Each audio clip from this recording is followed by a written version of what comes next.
Bangladesh freight forward association বাফা 1188 জন সদস্যের একটি পেশাদারী ও প্রভাবশালী ট্রেড বডি। দেশের প্রায় শতভাগ আমদানি রপ্তানি কার্যক্রম বাফা সদস্যদের মাধ্যমেই সম্পন্ন হয়। এই সংগঠনের কার্যপরিধি অত্যন্ত বিস্তৃত। কাস্টমস, বাংলাদেশ কাস্টমস, বন্দর যেমন চট্টগ্রাম বন্দর আমাদের প্রধান বন্দর এবং অন্যান্য বন্দর, এয়ারপোর্ট, বাংলাদেশ ব্যাংক এবং আনুষঙ্গে এর সাথে বাণিজ্যিক ব্যাংক সমূহ, এয়ারলাইন্স, শিপিং লাইন, সদস্যদের লাইসেন্স নবায়ন, এনলিস্টমেন্ট, সদস্যপদ প্রদান সহ নানাবিধ গুরুত্বপূর্ণ কার্যক্রম এর অন্তর্ভুক্ত আমাদের বাফা কার্যক্রম।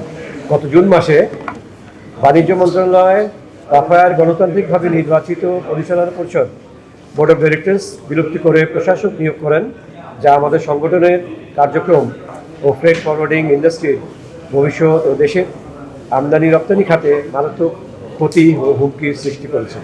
সাম্প্রতিক সময়ে বাজেটে গ্রস ইনভয়েসের ওপর 1.5% অগ্রিম আয়কর এআইটি এবং টার্নওভার ট্যাক্সের আরোপ 1% টার্নওভার ট্যাক্স আরোপ, চট্টগ্রাম বন্দরের ট্যারিফ বৃদ্ধি, বিগডার হ্যান্ডলিং চার্জ বৃদ্ধি, পোর্টের চার্জ বৃদ্ধি, আইজিএম, ইজিএম জটিলতা সহ বহু চ্যালেঞ্জিং বিষয় তাৎক্ষণিক ও কার্যকরী পদক্ষেপ প্রয়োজন হয়।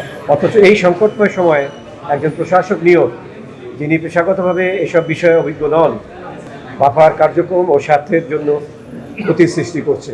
বর্তমান বাফা বোর্ড গণতান্ত্রিকভাবে নির্বাচিত ছিল এবং মাত্র 3 মাস পর নতুন নির্বাচনের তফসিল ঘোষণার কথা ছিল। সেই প্রেক্ষাপটে প্রশাসক নিয়োগ ছিল সম্পূর্ণ অপ্রয়োজনীয়। তাকে 120 দিনের মধ্যে নির্বাচন সম্পন্ন করার দায়িত্ব দেওয়া হলেও নিয়োগের 70 দিন অতিক্রান্ত হয়েছে এই পর্যন্ত। এরপরেও কোনো তফসিল ঘোষিত হয়নি, বরং দায়িত্ব নেওয়ার পর তিনি দীর্ঘ সময়ের জন্য বিদেশে ছুটিতে ছিলেন। অধিকাংশ প্রশাসক এমন কিছু সিদ্ধান্ত নিচ্ছেন যা তার এখতিয়ার বহির্ভূত। আমরা দৃঢ়ভাবে বিশ্বাস করি এই অযাচিত প্রশাসক নিয়োগ গণতন্ত্র বিরোধী এবং বাফা সদস্যদের ভোটাধিকার হরণের শামিল। আমরা ভাবছি যে এটা একটা স্বার্থের কনফ্লিক্ট। কীভাবে বাফাতে নির্বাচিত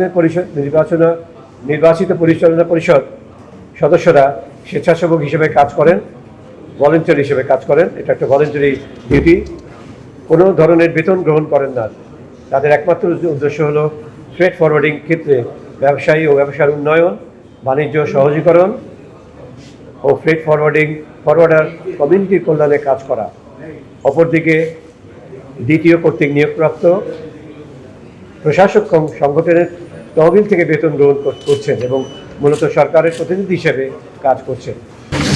বাণিজ্য সংগঠন আইন 2022-এ বাণিজ্য মন্ত্রণালয়ের নিকট ক্ষমতার অতিরিক্ত কেন্দ্রীকরণ করা হয়েছে, যা পরিবর্তন করা আবশ্যক। আইনের মাধ্যমে বাণিজ্য মন্ত্রণালয়ের অতিশয় হস্তক্ষেপ অত্যন্ত দুঃখজনক। আইনটি মূলত দেশের অর্থনৈতিক স্বার্থ রক্ষার উদ্দেশ্যে প্রণীত হলেও এর প্রয়োগে নির্বাচিত পরিচালনা পরিষদকে একতরফাভাবে অপসারণের সুযোগ বিদ্যমান রাখা হয়েছে। সংখ্যাগরিষ্ঠ সদস্যদের সম্মতি ছাড়া এমন পদক্ষেপ গণতান্ত্রিক নীতির সাথে সাংঘর্ষিক।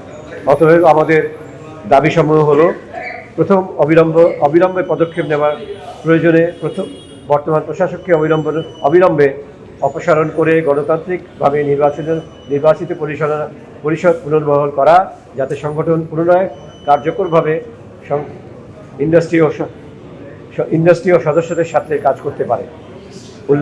উল্লেখ্য যে আমাদের এই দাবি আগামী 7 কর্মদিবসের মধ্যে পূরণ করা না হলে আমরা সাধারণ সদস্যগণ জাতীয় ও আন্তর্জাতিক পর্যায়ে আমাদের লিখিত প্রতিবাদ প্রদানপূর্বক কর্মবিরতি পালন সহ প্রয়োজনীয় অন্যান্য বৃহত্তর কর্মসূচি গ্রহণ করিতে বাধ্য হব।